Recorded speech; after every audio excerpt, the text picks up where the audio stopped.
السلام علیکم ورحمۃ اللہ وبرکاتہ۔ ناظرین محترم، آج کی ویڈیو میں ہم نبی کریم صلی اللہ علیہ وسلم کا رمضان المبارک کی آمد سے قبل دیا گیا خطبہ ذکر کر رہے ہیں۔ سنیے اور ایمان تازہ کیجیے۔ چنانچہ حضرت سلمان فارسی رضی اللہ عنہ سے روایت ہے کہ ماہ شعبان کی آخر تاریخ کو رسول اللہ صلی اللہ علیہ وسلم نے ہم کو ایک خطبہ دیا۔ اس میں آپ صلی اللہ علیہ وسلم نے فرمایا، اے لوگو، تم پر ایک عظمت اور برکت والا مہینہ آ رہا ہے۔ اس مبارک مہینہ میں ایک رات ہے، یعنی شب قدر، جو 1000 مہینوں سے بہتر ہے۔ اس مہینہ کے روزے اللہ تعالی نے فرض کیے ہیں اور اس کی راتوں میں بارگاہ خداوندی میں کھڑے ہونے، یعنی نماز تراویح پڑھنے کو نفل عبادت مقرر کیا ہے، جس کا بہت بڑا ثواب رکھا ہے۔ جو شخص اس مہینے میں اللہ کی رضا اور اس کا قرب حاصل کرنے کے لیے کوئی غیر فرض عبادت یعنی سنت یا نفل ادا کرے گا تو اس کو دوسرے ایام کے فرضوں کے برابر ثواب ملے گا، اور اس مہینے میں فرض ادا کرنے کا ثواب دوسرے ایام کے 70 فرضوں کے برابر ہے۔ یہ صبر کا مہینہ ہے اور صبر کا بدلہ جنت ہے۔ یہ ہمدردی اور غمخواری کا مہینہ ہے، اور یہی وہ مہینہ ہے جس میں مؤمن بندوں کے رزق میں اضافہ کیا جاتا ہے۔ جس نے اس مہینے میں کسی روزے دار کو اللہ کی رضا اور ثواب حاصل کرنے کے لیے افطار کرایا تو اس کے لیے گناہوں کی مغفرت اور آتش دوزخ سے آزادی کا ذریعہ ہوگا، اور اس کو روزہ دار کے برابر ثواب دیا جائے گا، جبکہ روزہ دار کے ثواب میں کوئی کمی نہیں کی جائے گی۔ آپ صلی اللہ علیہ وسلم سے عرض کیا گیا کہ یا رسول اللہ، ہم میں سے ہر ایک تو افطار کرانے کا سامان میسر نہیں رکھتا، تو کیا غربا اس عظیم ثواب سے محروم رہیں گے؟ تو آپ صلی اللہ علیہ وسلم نے فرمایا کہ اللہ تعالیٰ یہ ثواب اس شخص کو بھی دے گا جو دودھ کی تھوڑی سی لسی پر یا صرف پانی ہی کے ایک گھونٹ پر کسی روزہ دار کا روزہ افطار کرا دے۔ رسول اللہ صلی اللہ علیہ وسلم نے سلسلہ کرام جاری رکھتے ہوئے آگے ارشاد فرمایا کہ اور جو کوئی کسی روزے دار کو پورا کھانا کھلا دے، اس کو اللہ تعالیٰ میرے حوض یعنی حوض کوثر سے ایسا سیراب کریں گے جس کے بعد اس کو جنت میں جانے تک پیاس ہی نہیں لگے گی۔ اس کے بعد آپ صلی اللہ علیہ وسلم نے فرمایا، اس ماہ مبارک کا ابتدائی حصہ رحمت ہے اور درمیانی حصہ مغفرت ہے اور آخری حصہ آتش دوزخ سے آزادی ہے، اور جو آدمی اس مہینے میں اپنے غلام و خادم کے کام میں تخفیف اور کمی کر دے گا، اللہ تعالیٰ اس کی مغفرت فرما دے گا اور اس کو دوزخ سے رہائی اور آزادی دے دے گا۔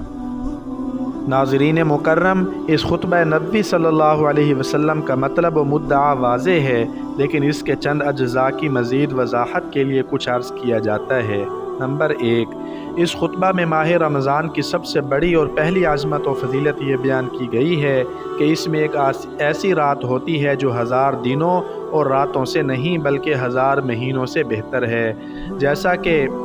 یہ بات قرآن مجید سورۃ القدر میں بھی فرمائی گئی ہے، بلکہ اس پوری صورت میں اسی مبارک رات کی عظمت اور فضیلت ہی کا بیان ہے، اور اس رات کی عظمت و اہمیت سمجھنے کے لیے بس یہی کافی ہے۔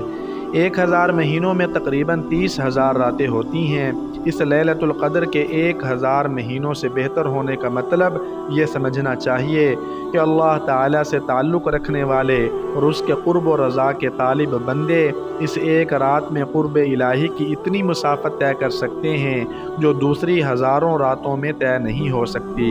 ہم جس طرح اپنی اس مادی دنیا میں دیکھتے ہیں کہ تیز رفتار ہوائی جہاز یا راکٹ کے ذریعے اب ایک دن بلکہ 1 گھنٹے میں اس سے زیادہ مسافت طے کی جا سکتی ہے جتنی پرانے زمانے میں سینکڑوں برس میں طے ہوا کرتی تھی،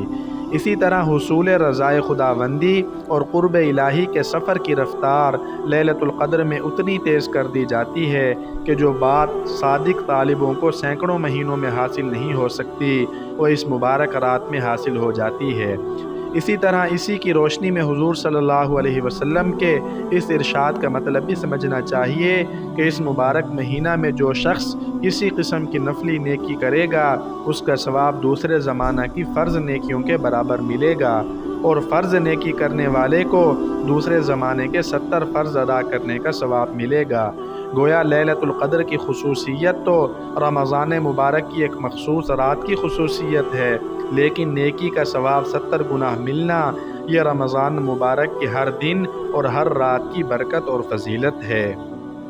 نمبر 2، اس خطبہ میں رمضان کے بارے میں فرمایا گیا ہے کہ یہ صبر اور غمخواری کا مہینہ ہے۔ دینی زبان میں صبر کے اصل معنی ہے اللہ کی رضا کے لیے اپنی نفس کی خواہشوں کو دبانا اور تلخیوں اور ناگواریوں کو جھیلنا۔ ظاہر ہے کہ روزہ کا مقصد یہی ہے۔ اسی طرح روزہ رکھ کر ہر روزہ دار کو تجربہ ہوتا ہے کہ فاقہ کیسی تکلیف کی چیز ہے۔ اس سے اس کے اندر غرباء اور مساکین کی ہمدردی اور غمخواری کا جذبہ پیدا ہونا چاہیے، جو بیچارے ناداری کی وجہ سے فاقوں پہ فاقے کرتے ہیں۔ اس لیے رمضان کا مہینہ بلا شبہ صبر اور غمخواری کا مہینہ ہے۔ نمبر 3، یہ بھی فرمایا گیا ہے کہ اس بابرکت مہینے میں اہل ایمان کے رزق میں اضافہ کیا جاتا ہے۔ اس کا تجربہ تو بلا استثناء ہر صاحب ایمان روزہ دار کو ہوتا ہے کہ رمضان مبارک میں جتنا اچھا اور جتنی فراغت سے کھانے پینے کو ملتا ہے، باقی 11 مہینوں میں اتنا نصیب نہیں ہوتا۔ اللہ تعالی ہمیں رمضان المبارک کی برکتوں اور رحمتوں سے مستفید ہونے کی توفیق عطا فرمائے۔